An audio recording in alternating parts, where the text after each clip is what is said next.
আসসালামু আলাইকুম রহমতুল্লাহ। আমরা গত রাত্রে চলে আসলাম পাবনা জেলায়। তো পাবনা জেলাতে আলহামদুলিল্লাহ একটা শখ ছিল যে আসবো, আজকে আসলাম। এখানে হোটেল স্বাগতমে আমরা আছি। আপনাদেরকে ঘুরে ঘুরে পাবনার বিভিন্ন স্থান, দর্শনার্থী স্থানগুলো দেখাবো। এবং পাবনা কিসের জন্য বিখ্যাত, কৃষিকাজ আছে, গবাদি পশু আছে, বিভিন্ন কোম্পানি আছে, ওগুলো আমরা তুলে ধরার চেষ্টা করব ইনশাল্লাহ। আমাদের সাথে থাকবেন। ভ্রমণের উদ্দেশ্যে আসছি, জাস্ট বিনোদন করব, আপনাদেরকে যে জিনিসটা শেয়ার করবো এত। আলহামদুলিল্লাহ এই মুহূর্তে আমি রুম থেকে বের হয়ে যাচ্ছি ইনশাল্লাহ। রুম থেকে এখন বের হয়ে যাব, বাকি দৃশ্যগুলো আপনাদেরকে ক্যামেরার সামনে দেখাবো ইনশাল্লাহ। আস্তে আস্তে এখন বের হচ্ছি। বাইরে প্রচুর রোদ, এই কষ্ট করে আপনাদেরকে ভিডিওগুলো দেখাবো। যদি ভিডিওটা ভালো লাগে তাহলে আপনারা অবশ্যই আমার ভিডিওটিকে লাইক, কমেন্ট, শেয়ার করবেন, আমাকে উৎসাহিত করবেন। এদের রুম থেকে বের হয়ে যাবেন ইনশাল্লাহ। এখন একটা জিনিস আমার কাছে ভালো লাগছে, যে ভালো লাগছে যে ব্যাপারটা হচ্ছে এখানে একটা কমিউনিটি সেন্টার আছে। দেখেন, যারা পর্যটন আসে এখানে আপনার আয়োজন করতে পারে কনসার্ট, এরপরে এখানে হচ্ছে বিভিন্ন যারা অনুষ্ঠান করে, অর্থাৎ অনেক সময় দেখবেন যে এই বড় বড় পর্যটকরা আসে, টিম নিয়ে আসে, 20 জন 30 জনের টিম নিয়ে আসে। এটা একটা কমিউনিটি সেন্টার, প্লাস এখানে তারা বিনোদন করতে পারে, আনন্দ করতে পারে।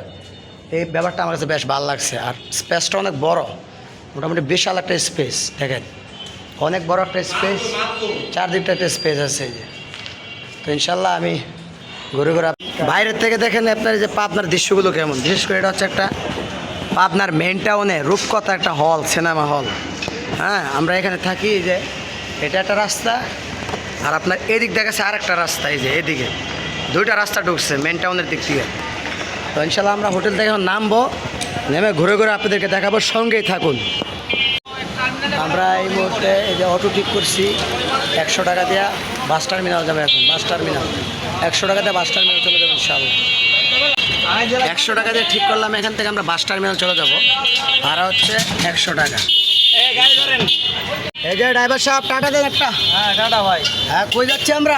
টার্মিনাল যাচ্ছে, বাস টার্মিনাল। হ্যাঁ মার্শাল্লাহ, এই যে বাস টার্মিনাল যাচ্ছি ইনশাল্লাহ। আপনাদেরকে ঘুরে ঘুরে সবগুলো দেখাবো ইনশাল্লাহ। আলহামদুলিল্লাহ, এগুলো হচ্ছে বাহিরের দৃশ্য। অনেকে ছোট ছোট দোকানপাট নিয়ে বসে আছে, বিভিন্ন হোটেল নিয়ে বসে আছে, অনেকে অটো চালায়। তাদের কর্মসংস্থান আলহামদুলিল্লাহ আমি দেখে খুবই ভালো লাগলো। কেউ বেকার না। হ্যাঁ, আমাদের এলাকাতে দেখবেন অনেকে বেকার ঘুরে, তারা কিন্তু বেকার না, কিছু না কিছু একটা করে খাচ্ছে। দেখলাম আমি যে ব্যাপারটা। আর আমি কিন্তু আপনার পারমানেন্ট কোনো ব্লগার না, আমি চেষ্টা করতেছি যে আমি একটু ঘুরতে আসছিলাম, আপনাদের সাথে জাস্ট জিনিসটা শেয়ার করব, এই জন্য আমি আসছি। অনেকে দেখলাম এখানে আপনার এই নেমে হেঁটে হেঁটে যাচ্ছে, কারণ এই রাস্তাটা বেশ জাম। কারণ এখানে শহর, তো শহর রাস্তা পুরো জাম হয়ে আসছিল।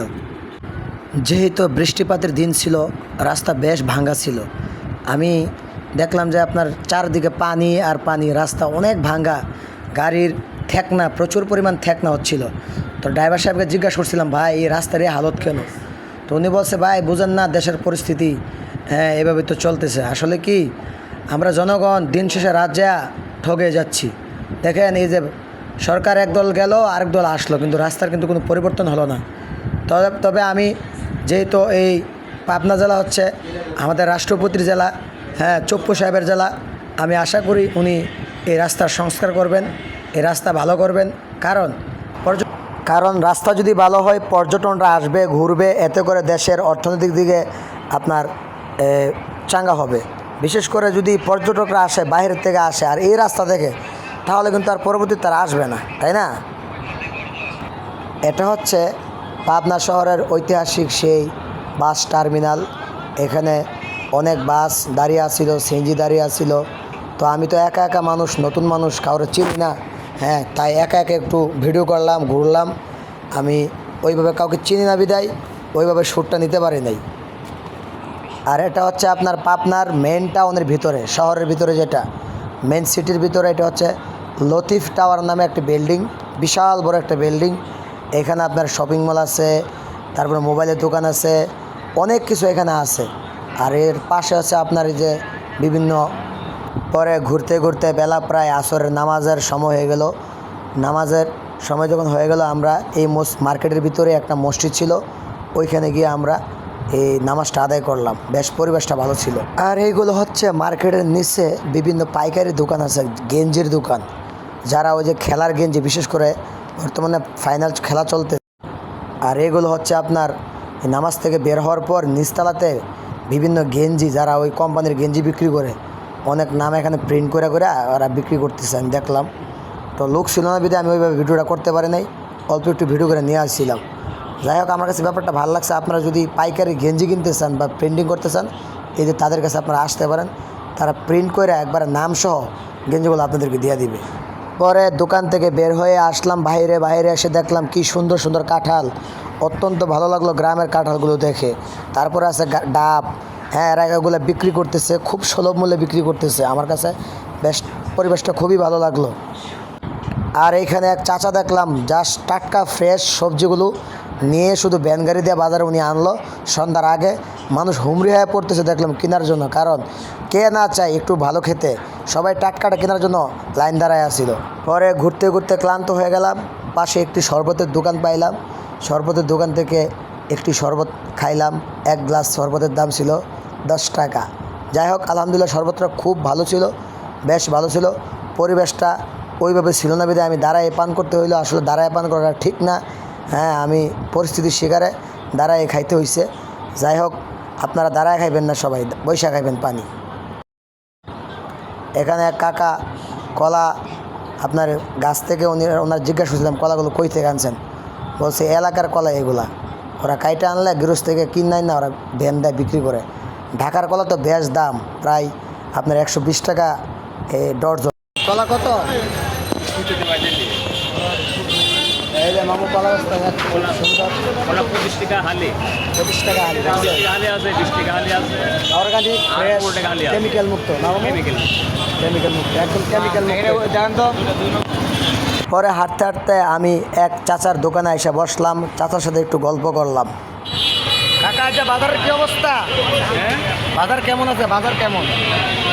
ভালো না, গরিব বিপদ আছে, বাজার ভালো না, বাজার খারাপ। এই যে কাকার বাজার অল্প করে আম আনছে, হ্যাঁ, এই যে তার জীবন এইভাবে চলে।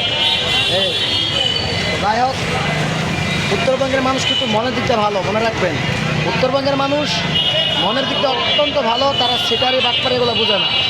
তারা হচ্ছে অল্প কামাই করবে, অল্প খাবে, বাট শান্তি, হ্যাঁ, এটার মধ্যে বরকত আছে, এটার মধ্যে আল্লাহর রহমত আছে। আসে না যে কেউ মারি কেউ খামু, এই চিন্তা উত্তরবঙ্গের মানুষ করে না, ঠিক না? এরপরে পাশের দোকান ছিল আরেক কাকা, উনি ঝালমুড়ি বিক্রি করতেছে, ওনারটা ধরলাম। এই যে আমার কাকা, আলহামদুলিল্লাহ, দেখেন মাশাআল্লাহ ঝালমুড়ি বেছে। ভালো মনের মানুষ, মনে রাখবেন, যারা গরিব মানুষ তারা অন্তর ভালো থাকে, দিল ভালো থাকে, তারা বাটপারি সিটারি এগুলো পছন্দ করে না, মানুষের হক মারা খাইতে পছন্দ করে না। অল্প তো শান্তি। এই যে কাকা ঝালমুড়ি বেছে, এই যে কাকা ঝালমুড়ি বেছে, অল্প অল্প করে বরকত, ঠিক আছে? মোটামুটি কাকা এটা কেমন পেয়ে পাচ্ছেন কাকা? মোটামুটি বাসে না আছে না?